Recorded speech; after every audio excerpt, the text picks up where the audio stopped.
j'aimerais conclure avec j'aimerais ajouter en fait justement pour cela un petit témoignage justement personnel,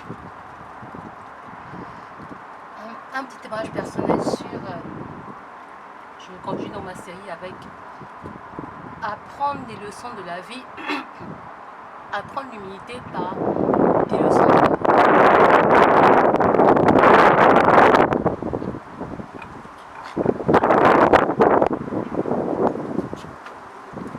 Donc quand j'étais jeune,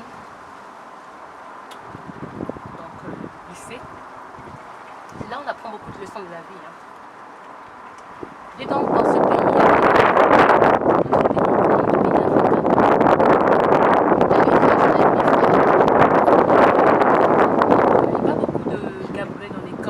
l'école en question, nous sommes partis, on était inscrits.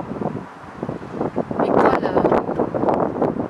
était, voilà, c'était donc au Bénin, à Cotonou.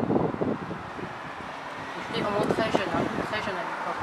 Vraiment, voilà. Donc, je vais donc raconter une histoire par rapport à ça. Donc, dans l'école, un jour, j'ai donc introduit ça légèrement dans ma vidéo précédente. Un jour, on avait un cours de géographie avec un professeur. Ce professeur, je le connaissais parce que c'était quelqu'un qui était un peu comme un père pour moi, en quelque sorte, parce que quand nous sommes arrivés dans ce pays-là, justement au Bénin, nous étions, mes deux frères et moi, nous sommes donc allés.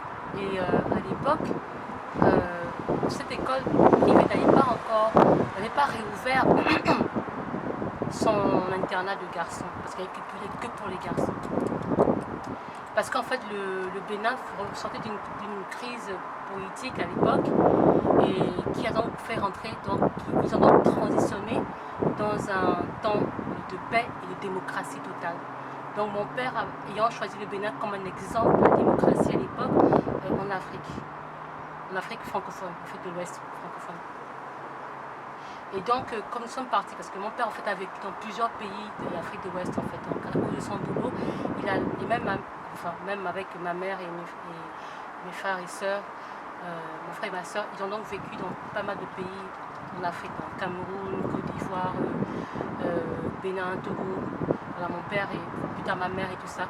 Donc voilà, donc ils étaient quelque part familiers, un peu à peu près un peu familiers de la culture. Mais moi, je connaissais rien de la culture en fait, donc je suis donc allée en partie comme les novices, quoi.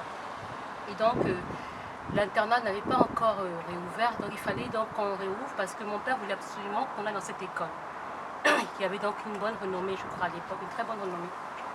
Et donc à Cotonou en question. Et donc il a donc rencontré le Monseigneur de Souza, qui était donc une des personnalités, des dignités, l'archevêque, qui avait comme un médiateur de la paix à l'époque de cette crise politique. Le Monseigneur de Souza nous a donc reçu chez lui à l'archevêché, où il a donc promis à mon père que, en effet, on va pouvoir ouvrir l'internat à cause de ces trois petits enfants. Donc de nous, les trois petits Gabonais qui arrivions à peine. Donc il fallait donc attendre qu'un autre groupe d'élèves puisse venir, mais ils ont décidé donc de réouvrir parce qu'il y avait donc trois étrangers qui étaient là. Donc c'était donc nous et mes frères. Moi et mes frères plutôt. Alors donc ce professeur en question est parmi ces personnes qui m'ont vraiment entouré. Quand mes parents sont partis, ils m'ont vraiment entouré. Il m'a été comme un père pour moi.